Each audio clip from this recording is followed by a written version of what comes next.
ఎన్నికల హామీల అమల్లో రాజీ లేదని స్పష్టం చేశారు తెలంగాణ ముఖ్యమంత్రి రేవంత్ రెడ్డి. ఫిబ్రవరి నెలాఖరుకు అర్హులైన రైతుల ఖాతాల్లోకి రైతు భరోసా జమ చేస్తామని భరోసా ఇచ్చారు. హైదరాబాద్ ఎల్బీ స్టేడియంలో జరిగిన కాంగ్రెస్ బూత్ స్థాయి కన్వీనర్ల సదస్సులో పాల్గొని ప్రసంగించారు రేవంత్ రెడ్డి. బీఆర్ఎస్ నేతలపై తీవ్ర స్థాయిలో నిప్పులు చెరిగారు. రేవంత్ రెడ్డి మేస్త్రి అంటారు. అవును బిడ్డ, నేను మేస్త్రిని. మీరు విధ్వంసం చేసిన తెలంగాణను పునర్నిర్మించే మేస్త్రిని.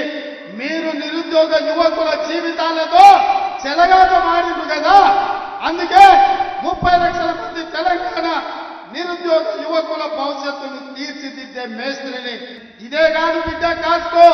మిమ్మల్ని 100 మీటర్ల గోతి నుంచి పాతిపెట్టి మీకు గోరీ కట్టే మేస్త్రిని.